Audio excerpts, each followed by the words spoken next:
Hola, buenos días, buenas tardes, no sé a qué hora estaréis viendo esto, pero bueno, me presento. Mi nombre es Pablo Santaolalla y voy a presentaros, una ponencia sobre, dentro de mi última investigación, de lo que he estado haciendo enmarcado en la antropología, en el activismo y en la educación, eh, pues pensamientos e ideas que se fueron generando a partir de las investigaciones que llevé a cabo, ¿no? Durante primero doctorado en España, luego postdoctorado en México y posteriormente ya mi trabajo como docente aquí de nuevo en España. Y esto hablaba sobre la inclusión y la equidad educativa, pero desde una perspectiva de la antropología activista, ¿no? En eso, cuando comencé a trabajar y empecé a desarrollar pues un poco más una profundidad, ¿no?, teórica, me di cuenta del trabajo activista que había llevado hasta ese momento, lo que podríamos enmarcar también como una educación no formal de pues mi trabajo desde un joven de un barrio obrero con jóvenes de familia obrera a mi trabajo como docente en asociaciones juveniles, etcétera, ¿no? O como formador, vamos a decir, también en esos propios barrios, y como docente ya de sí una educación formal, reglada, esas variantes, esas variaciones, eh, pues esas diversidades dentro de la propia diversidad, ¿no?, que se habían generado. Lo que yo presento un poquito más aquí ya es un contenido teórico y es un paso, como un repaso en la historia de lo que vamos a hablar como antropología activista. Y es que a finales de los años 90, por ejemplo, la antropología había demostrado con creces esa determinación por una representación de un papel dentro del paradigma educativo muy importante. Lo había explorado aquellos terrenos donde pues, las demás ciencias, hacia mi punto de vista, por supuesto, no querían hurgar y preguntando allí donde las demás personas solo pretendían dar respuestas, ¿no? El papel de la educadora, o el educador en este sentido, no se vería como el de una mera transmisión de conocimientos preestablecidos, sino el de preguntar sobre qué necesidades existen y ahí generar un currículo para ofrecer su colaboración para poder satisfacerlas. Pero no se propone como el gran erudito o la gran erudita que tiene todas las respuestas a una problemática que tal vez no exista en determinado contexto y para todos los contextos. Como decía Gunther Dietz, sería, en lugar de prescribir, describir, ¿no? Y ofrecernos de forma voluntaria a establecer una conexión significativa donde podamos colaborar como educadores, pero no donde vayamos a cambiar, ¿no?, bajo el sentido o la bandera de la educación. En este sentido, lejos de querer utilizar la educación como una vía de incorporación a la sociedad, que es un sistema de poder, como nos decía Turín, ¿no?, el objetivo debe ser esa subjetivización de los hechos que están ocurriendo, de lo que estamos percibiendo, de lo que estamos viviendo, de donde allí donde nos están dejando participar. Durante los años anteriores a la década de los 90, pues esos estudios habrían definido por explicar no solo la sociedad, ¿vale?, donde fueron realizados, sino también la práctica vida en el trabajo de campo, los métodos utilizados, las metodologías, las instrumentaciones, y eran todas en torno a poder transformar esa realidad, a alcanzar esa utopía, ¿no?, que nos dicen siempre como imposibles. Y ya en el año 2000, o a partir de ¿no?, cuando se comienza a respirar una nueva ola de corrientes y teorías pues que dan ahí un pequeño paso más hacia el camino de la transformación social, y el papel de la antropología va a tener en este desarrollo. Se refuerza la visibilización del trabajo en las investigaciones que resultan del activismo social, en esta visión que llamamos lo de la antropología activista. Y es que algunos autores y autoras habían habían dejado de menos los trabajos de los activistas diciendo que no eran lo suficientemente reflexivos, que no eran lo suficientemente teóricos. Y por otro lado, el activismo siempre se quejaría de la academia diciendo de que no era lo suficientemente práctica, no era lo suficientemente realista. Esta antropología del activismo defiende precisamente una asociación de la educación, es decir, la educación, pero ya vista como intrínseca, de una forma intrincada, ¿no?, a la propia a los propios conceptos de cultura y sociedad, en los que si no se tienen en cuenta estas características del contexto donde se está, no va a tener ningún sentido ni significado esa educación, porque no va a ser transformadora de una forma vista positiva. Y ahí aparecían los conceptos de interculturalidad e intersocialidad, ¿no? Que son mis últimas investigaciones hacia dónde ha ido. Hablar de ese sentido de la cultura y de la sociedad como agentes que inciden directamente en la generación de desigualdades, pero que al mismo tiempo son la vía o la forma en la que tenemos de trabajar por la equidad educativa. El activismo en ese sentido lucha por dos bases fundamentales, ¿no? El derecho a ser, el derecho a tener derechos y por ende pues el derecho a la igualdad de la diversidad y a esa diversidad de diversidades, ¿no? que hablaba Dietz. La lucha por esta diversidad es entonces precisamente no otra cosa sino que es la conquista de lo intercultural y de lo intersocial. Y en estos dos sentidos se retoma el panorama internacional de conceptos como lo mencionado por Freire, ¿no? Sobre esa educación bancaria.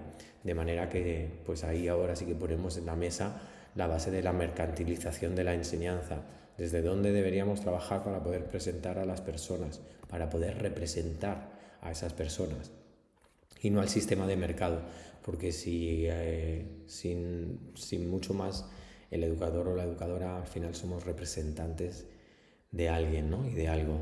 Si la educación está en base a ese mercado, pues estamos siendo representantes de eso, ¿no? De esa educación bancaria. Si somos de las personas, entonces somos representantes educativos o educativas de esa cultura y de esa sociedad. El activismo que se está generando en las plazas, que ha ido construyéndose pues precisamente, ¿no? En favor y crecimiento de colectivos sociales que luchan por esa igualdad en la diversidad social existente y la lucha contra la desigualdad, ¿no? Si antes aparecía el despertar de los movimientos sociales que nos hablaba Falsborda, hoy reaparecen movimientos sociales con una especie de nuevos movimientos sociales o nuevos movimientos sociales. Es ese duelo subversivo, ¿no? Precisamente que hace pasar de la resistencia a la lucha. Aparece con insistencia ese activismo dentro de los estudios antropológicos. El activismo ya no es visto solo como un hecho, como un movimiento social que aparece en una plaza, sino como un agente reflexionante que está transformando, queriendo transformar en aquellos espacios donde le dejan. Y hasta hace muy poquito eran espacios siempre no formales, siempre fuera de la escuela, siempre fuera de la academia. Pero es que el activismo en sí mismo, ¿no?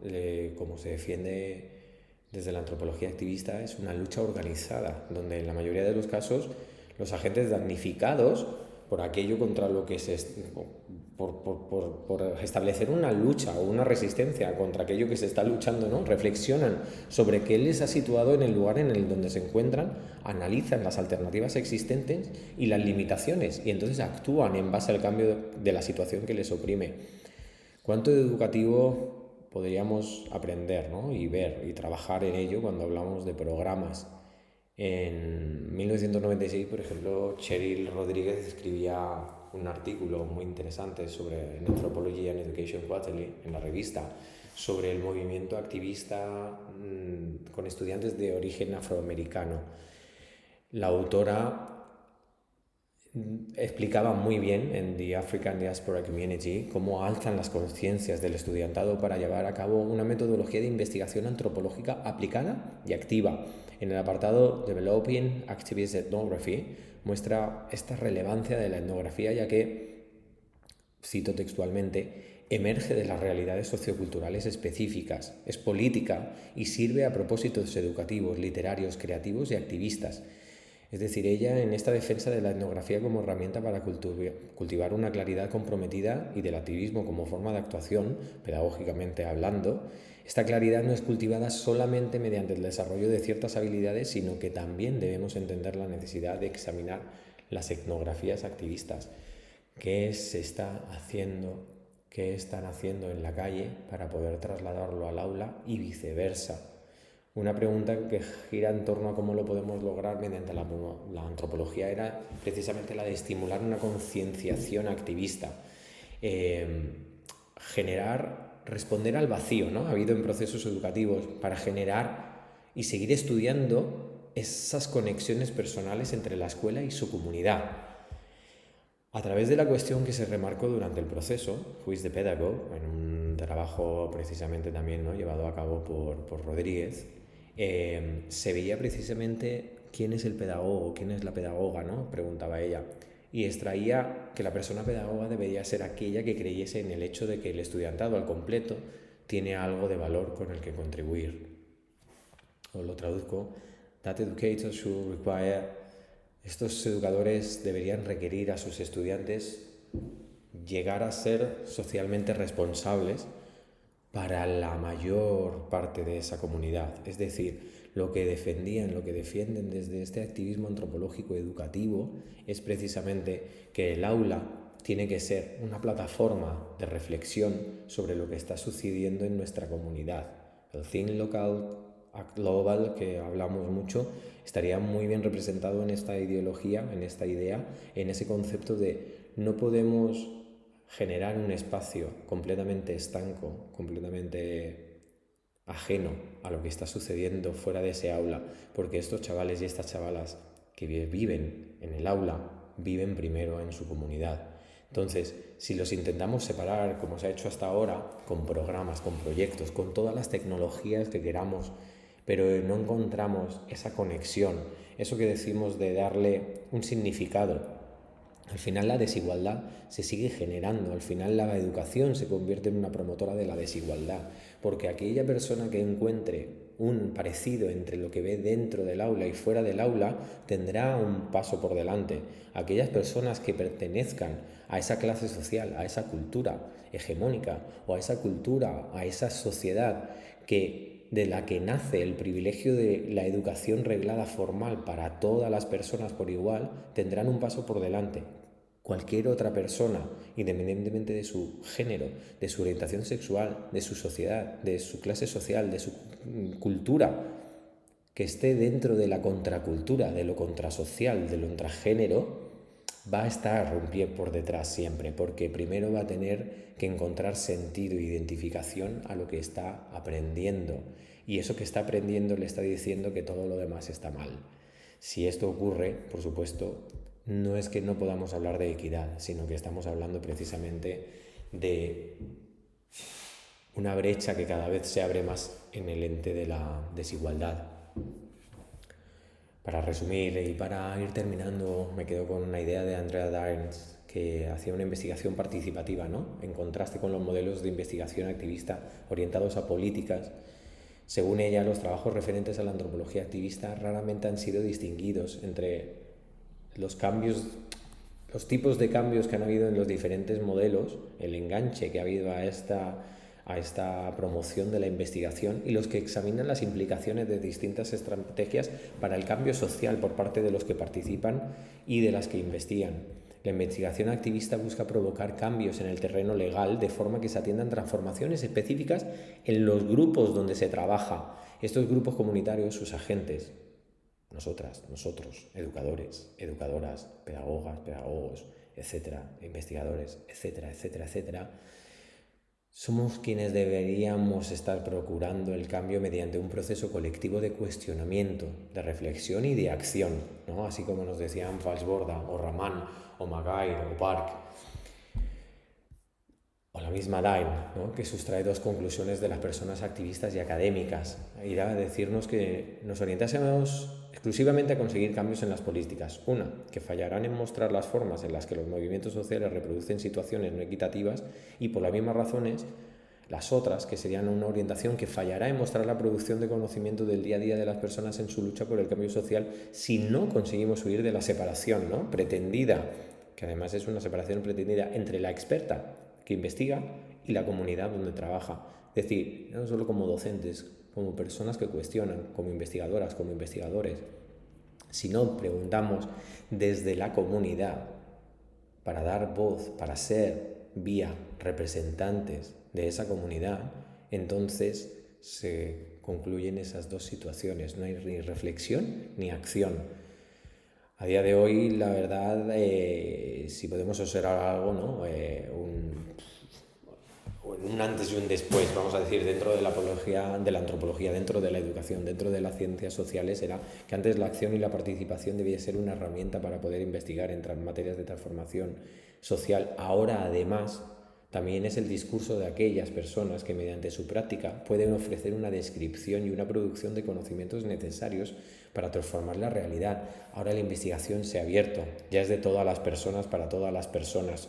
Cambiar el estilo sin reducirnos, sin paternalizar tampoco a la persona que no tiene unos estudios creyendo que no va a entender, pero llevar a más sitios, a más lugares nuestra escritura, nuestra forma de escribir, el estilo, nuestra forma de entender, pero sobre todo es extraer de más sitios el dato de donde estamos construyendo precisamente esta educación, ¿no?